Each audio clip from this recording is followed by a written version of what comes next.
Samedi 13 août, Madame, Monsieur, bonsoir. Merci de nous rejoindre. Tout de suite les titres de ce journal.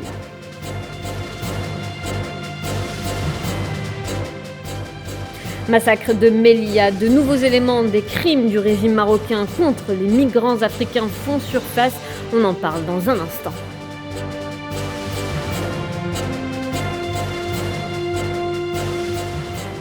Espagne, au moment où l'inflation est confirmée à 10,8% en juillet, la relance du projet de gazoduc MidCat est au cœur de l'actualité.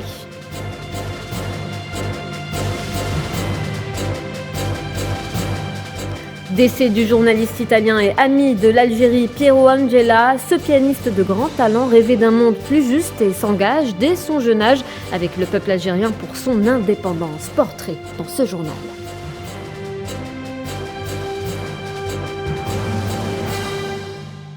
Mali, 7 civils sont morts dans la région de Ménaka dans une attaque terroriste. Dans le même temps, le ministre malien des Affaires étrangères notifie l'Allemagne de passer par la MINUSMA pour avoir l'autorisation de survol de l'espace aérien malien.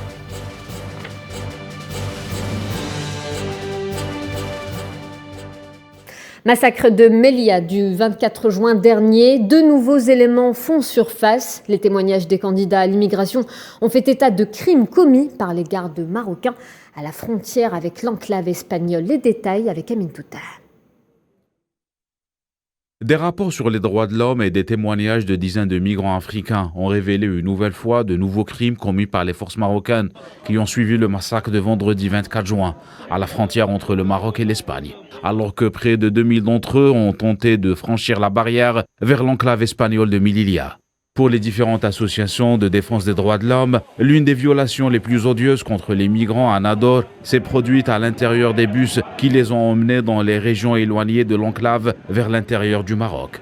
Les témoignages recueillis de migrants africains démontrent des traitements humiliants où des migrants ont été dépouillés de leurs précieux biens téléphones et argent pour continuer la traversée. L'antenne de Nador de l'Association marocaine des droits de l'homme a dénoncé le refus des autorités marocaines d'ouvrir une enquête sur le dossier des violations et sanctionner ceux qui voulaient transformer le processus d'expulsion des migrants en une opportunité pour s'enrichir en privant ces mêmes migrants de leurs droits et du peu de moyens dont ils disposaient. Les associations des droits de l'homme qui dénoncent l'accord passé juste après la tragédie entre le Maroc et l'Espagne, celui de ne pas ouvrir une enquête sérieuse et indépendante pour déterminer les responsables de ce massacre et le nombre réel de morts et de personnes disparues, soulignant que tout ce qui compte, c'était de cacher la vérité. Même si ce drame a suscité une vive condamnation dans le royaume, le tribunal marocain de première instance de Nador a condamné jeudi dernier 14 migrants africains à 8 mois de prison et à une amende de 2000 dirhams, soit environ 190 €. Un verdict considéré comme injuste par bon nombre d'observateurs.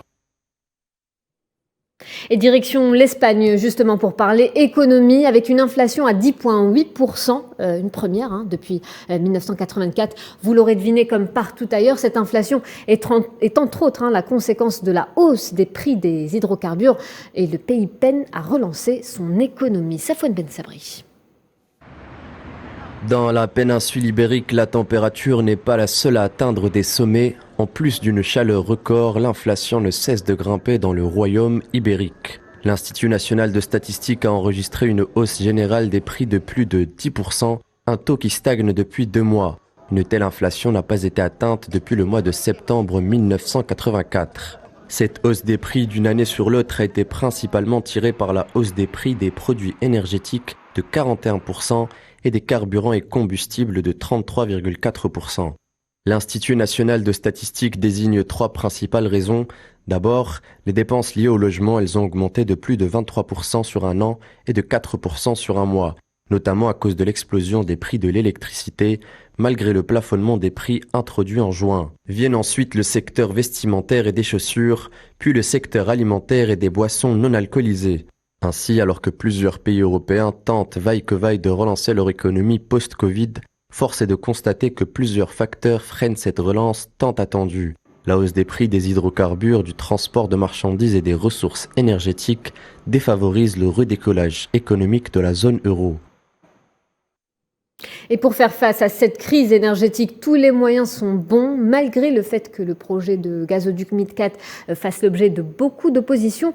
Des voix européennes s'élèvent pour relancer ce projet afin d'assurer l'interconnexion gazière entre l'Espagne et la France en provenance de l'Algérie. Mohamed Wali Ben Chaben.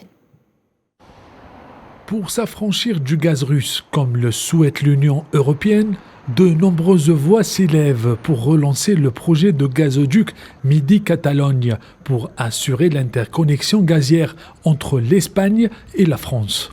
Objectif, pomper vers le nord du vieux continent le gaz algérien. Un pari ambitieux mais très compliqué. L'Union européenne veut mettre fin à sa dépendance au gaz russe, qui représente près de 40% de sa consommation, ce qui a relancé l'intérêt stratégique d'une interconnexion européenne. Les négociations sur ce projet gelé depuis 4 ans sont désormais relancées. L'Espagne est passée avant le Portugal et l'Allemagne et a avancé au début de l'année une proposition visant à ressusciter le projet et appeler la partie française à lever ses réserves sur le gazoduc, même si le plan alternatif portugais serait l'occasion pour les investisseurs de contourner les hésitations françaises. Après l'avis défavorable des régulateurs français et espagnols, le projet a été abandonné en 2019. La mise en œuvre du MidCat se heurte toutefois à plusieurs obstacles, à commencer par son coût estimé à 500 milliards d'euros, l'impact environnemental et surtout son manque à gagner. Pour les Occidentaux, le MidCat revêt une importance cruciale pour réduire la dépendance européenne aux énergies fossiles russes. Pour Madrid, le coût doit reposer sur Bruxelles et non sur les contribuables espagnols, car ce projet est bénéfique pour l'ensemble de l'Union européenne. Et sur la question du Sahara occidental, le barreau de New York demande au président américain Joe Biden de revoir la décision de son prédécesseur Donald Trump. Le barreau des avocats appelle Biden à soutenir le droit du peuple sahraoui à l'autodétermination et à l'indépendance et met l'accent sur l'impératif d'exploiter tous les canaux diplomatiques pour permettre l'instauration d'un État indépendant qui dispose de ses ressources naturelles conformément à la légalité internationale. Et on va en parler avec Saïd Ayachi, président du Comité national algérien de solidarité avec le peuple sahraoui, qui nous rejoint par téléphone. Bonsoir, monsieur. Bonsoir. Soutenir donc le droit du peuple sahraoui à l'autodétermination et à l'indépendance, c'est l'appel lancé par le barreau des avocats de la ville de New York à Joe Biden, le barreau qui demande d'ailleurs au président américain de revoir cette prétendue souveraineté du Maroc sur le Sahara occidental initiée par l'ancien président Donald Trump et qui continue de faire parler d'elle. Alors, il faut d'abord savoir que ces avocats du barreau de New York constituent une très forte force de proposition, pour ne pas dire de pression, constituée par plus de 300 avocats qui soutiennent la juste cause du peuple sahraoui sur la base du droit de façon générale et du droit international en particulier.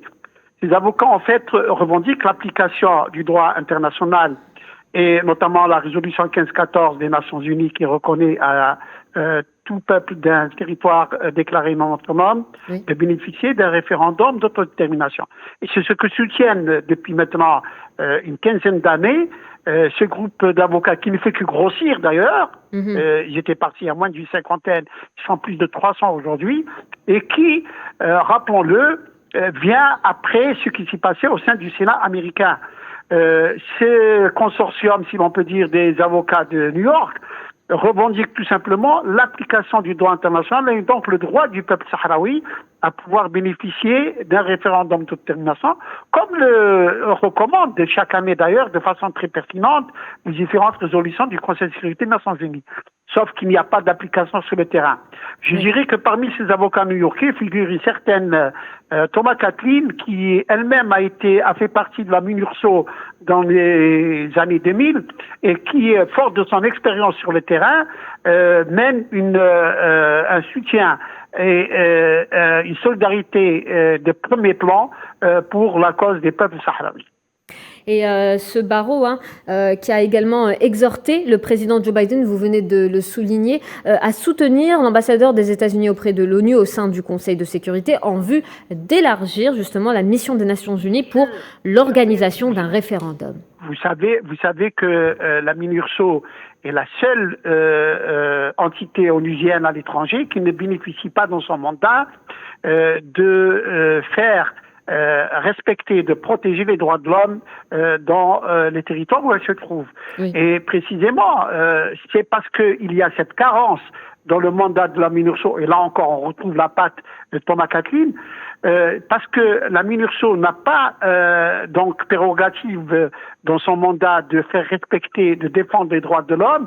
Il se passe ce qui se passe actuellement au Sahara occidental, c'est-à-dire une répression sauvage, des violations massives, répétées, quotidiennes des droits de l'homme par l'administration marocaine d'occupation contre les civils sahraouis.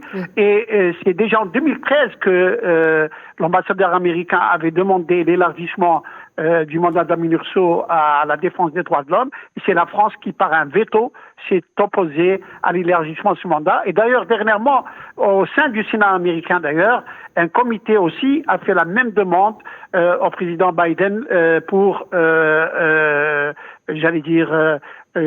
suppléer à cette défaillance de la MINURSO et protéger les droits de l'homme dans les territoires du Sahara occidental. Est-ce que vous pensez que cette fois-ci, cet appel du barreau des avocats changera quelque chose ? Je pense que de toute façon, c'est encore une fois, une voix qui porte, c'est d'abord une voix qui rejoint celle, je le disais à l'instant, celle des sénateurs américains. C'est une voix qui rejoint celle de l'association des juristes internationales pour le Sahara occidental. Elle rejoint également celle des ONG qui se réunissent à Genève auprès du Haut Conseil des droits de l'homme. Et donc, ce sont toutes ces convergences de réclamations et de revendications d'élargissement du mandat de la MINURSO qui devraient, en principe, s'il n'y a pas, comme je l'ai souligné tout à l'heure, une opposition telle que celle de la France qui a utilisé son droit de veto. C'est très grave, le droit de veto. Et la France, qui se dit patrie des droits de l'homme, elle s'est opposée à la défense des droits de l'homme. C'est comme ça qu'il faut faire la lecture. Et donc, il faut espérer que cette fois-ci, la raison l'emportera et que la MINURSO aura, entre autres missions, celle de protéger, de faire respecter les droits de l'homme au Sahara occidental contre la répression marocaine. Merci pour votre éclairage, Saïd Ayachi. Je le rappelle, vous êtes président du Comité national algérien de solidarité avec le peuple sahraoui. Vous étiez en direct avec nous. Et nous le disions tout à l'heure en titre, l'ami de l'Algérie, Piero Angela, est décédé cette nuit à l'âge de 93 ans. Pionnier de la télévision italienne durant plus de 40 ans, il s'est invité sur le petit écran des Italiens et a rendu, à travers son émission, la technologie et la science accessibles à tous. Ce pianiste de grand talent rêvait d'un monde plus juste. Il s'engagera dès son jeune âge avec le peuple algérien pour son indépendance et restera toute sa vie durant l'ami de l'Algérie. Hommage dans cette édition, c'est un portrait signé Tinine Makassi. Bon voyage papa, écrit sur sa page Facebook Alberto, le fils de Piero Angela, pour annoncer la triste nouvelle de la mort de son père. L'ami de l'Algérie, Piero Angela, passe l'arme à gauche à l'âge de 93 ans. Affectueusement appelé le patriarche de la télévision italienne, il fera de la vulgarisation scientifique son credo et rend accessible à tous la science. Tout au long de sa riche vie intellectuelle, il écrira 33 livres et réalisera plus de 60 documentaires. Né à Turin en 1928, il a fait ses premières classes à la radio-télévision italienne autant que reporter de radio, puis correspondant et présentateur de nouvelles. Grand connaisseur de jazz, Angela aura également été un virtuose du piano et grand passionné des échecs. Journaliste engagé en faveur de l'indépendance de l'Algérie, il sera également le porte-voix de cette Algérie qui se bat contre le colonialisme, à travers ses émissions télévisées et ses interviews avec de nombreuses personnalités algériennes et militants de l'indépendance. Une amitié qui sera scellée par la médaille des Amis de la Révolution algérienne, qui lui aura été décernée en novembre dernier par le président de la République, Abdelmajid Tebboune.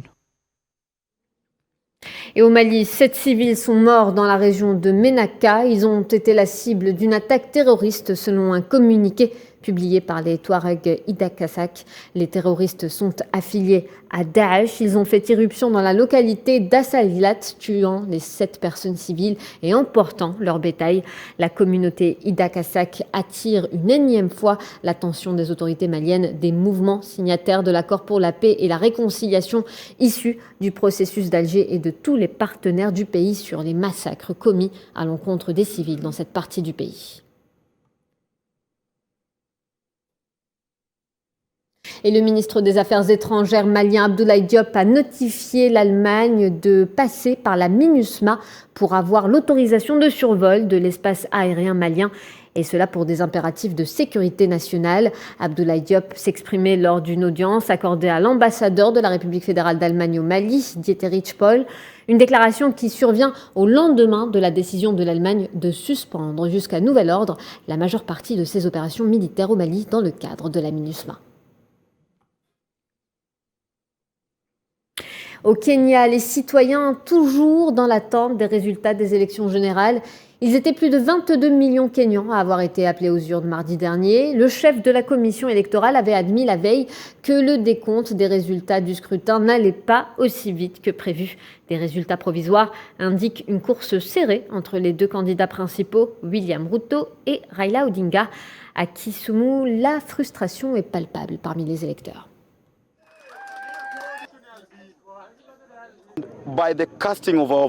En déposant nos bulletins de vote, nous sommes sûrs à 100% d'avoir gagné. La seule chose que nous attendons pour l'instant est l'annonce officielle de la commission électorale indépendante, car le chef de la commission, chez Bukati, est celui qui est habilité à annoncer officiellement le gagnant. J'espère que cela ne prendra pas trop de temps, mais l'attente en vaut la peine si on obtient le résultat souhaité. Actuellement, nous sommes vraiment fatigués. Les gens ne vont pas travailler, les étudiants restent à la maison et pour l'instant, nous ne pouvons pas aller travailler pour gagner de l'argent.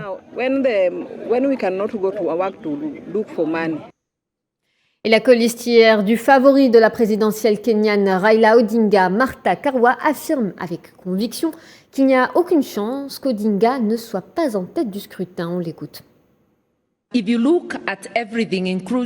Si vous regardez tout, y compris tous les autres sièges combinés, il n'y a aucune chance que le décompte soit contre nous. Et d'ailleurs, nous avons fait le décompte. C'est juste que nous n'avons pas le droit de l'annoncer. Sachez que les Kenyans nous ont donné l'opportunité de diriger la nation et que nous attendons le sceau officiel d'approbation. Nous avons vraiment hâte que les résultats de cette élection soient annoncés en notre faveur, afin que nous puissions l'aider à tenir ses promesses à la nation, comme je le sais qu'il le fera.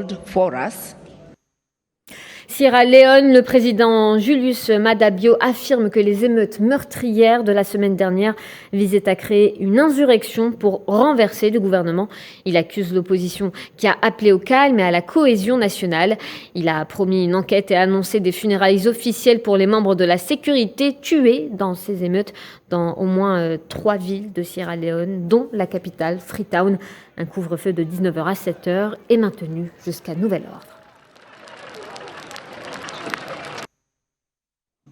La paix, la sécurité et la stabilité de cette nation ont été brisées par des personnes dont l'insurrection a été préméditée, bien planifiée, financée et exécutée avec une brutalité choquante. Ce n'était pas une manifestation contre le coût de la vie, les chants des insurgés visaient un violent renversement du gouvernement démocratiquement élu. En Tunisie, signature d'un contrat social entre le gouvernement, le secrétaire général de l'Union générale tunisienne du travail et le président de l'Union tunisienne de l'industrie, du commerce et de l'artisanat. Les 3 partenaires sociaux ont convenu de tenir des séances de dialogue pour parvenir à des accords bilatéraux ou tripartites, des discussions qui porteront sur certains dossiers liés aux prestations sociales et aux réformes économiques attendues. En Gambie, 11 personnes sont mortes dans les inondations du mois dernier. Il s'agit des pires inondations en près d'un demi-siècle. Plus de 5000 personnes ont été déplacées. C'est ce que rapporte l'Agence nationale de gestion des catastrophes naturelles dans un rapport. Lors d'une visite dans les quartiers affectés la semaine dernière, le président Adama Barrow a promis 46 millions de dollars pour un nouveau projet de canalisation qu'il espère voir aboutir d'ici la fin de l'année, selon les médias locaux.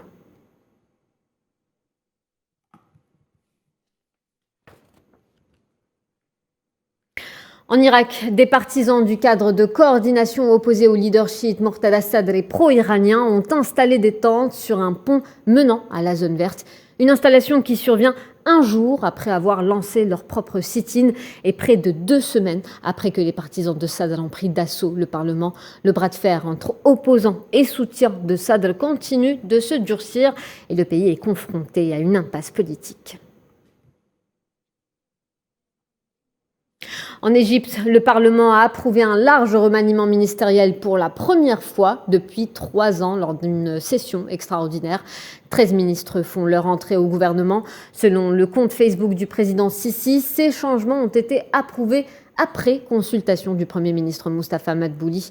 Les ministres de la Défense, de l'Intérieur, des Finances et des Affaires étrangères en charge de la COP27 organisée en novembre en Égypte conservent leur poste. Et aux États-Unis, le Congrès américain adopte définitivement le grand plan d'investissement de Joe Biden sur le climat et la santé. Avec leur mince majorité, les démocrates de la Chambre des représentants ont permis l'adoption de ce plan de plus de 430 milliards de dollars, faisant suite à un vote similaire au Sénat il y a quelques jours. Le texte doit mettre le pays sur la bonne trajectoire pour atteindre des objectifs de réduction de gaz à effet de serre. Il sera promulgué par Joe Biden la semaine prochaine. Et au Canada, des milliers d'étrangers, dont des centaines d'Américains, se ruent sur les vaccins contre la variole du singe. Ils sont offerts à tous à Montréal dans un contexte de rareté des doses aux États-Unis. Montréal a pris la décision d'accepter toute personne se considérant à risque. La ville a déjà vacciné près de 18 500 personnes, dont 13% d'étrangers depuis la mi-mai.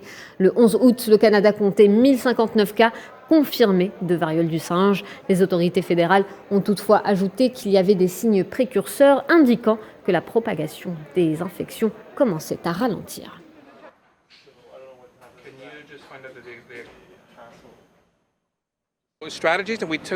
Nous avons pris très au sérieux l'urgence de la situation lorsque nous l'avons eue ici. Comme vous pouvez imaginer, nous n'avions jamais connu la variole du singe au Canada. Et donc, lorsque les premiers cas ont commencé à apparaître à Montréal, il y a eu une mobilisation rapide pour distribuer les vaccins en réserve et travailler avec les partenaires communautaires pour développer des corridors de services pour l'évaluation clinique et un diagnostic rapide. On ne fait pas d'exclusion sur le lieu de résidence de l'usager.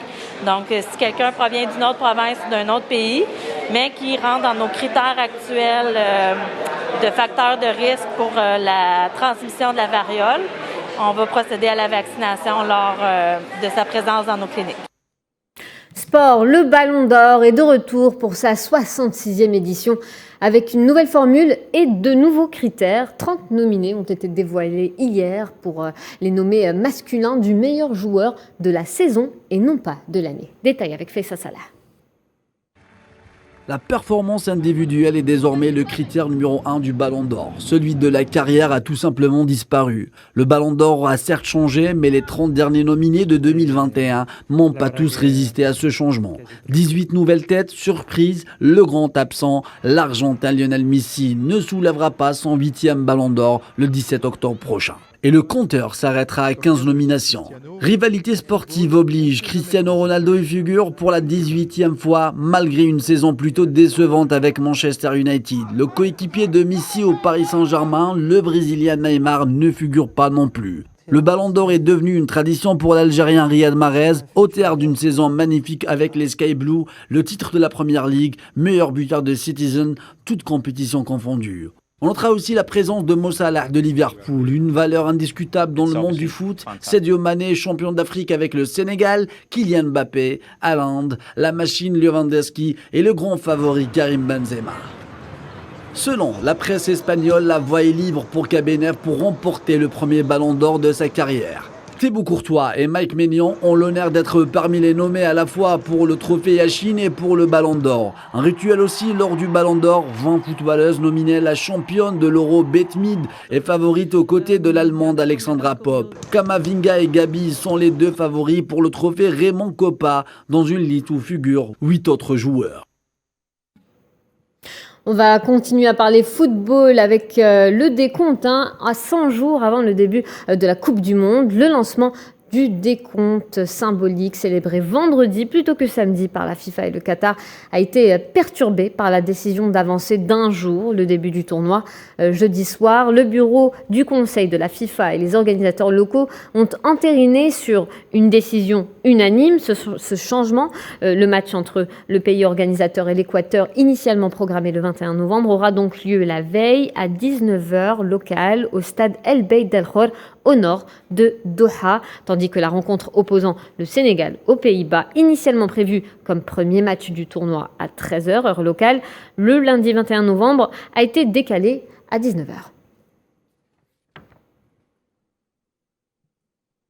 Culture, direction la Chine pour parler du 7e art avec le coup d'envoi du 12e Festival international du film de Pékin, un événement majeur dans l'industrie. Il débute en présence de célébrités du cinéma, notamment l'acteur chinois Wu Jing, l'actrice Yao Chen et l'acteur hongkongais Louis Koo qui foulent le tapis rouge lors de la cérémonie d'ouverture.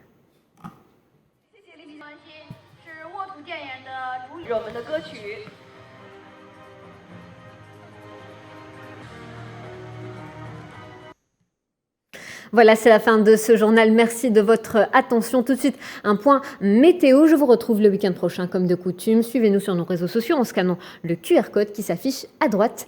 Je vous dis excellente semaine et excellente soirée. Bonsoir.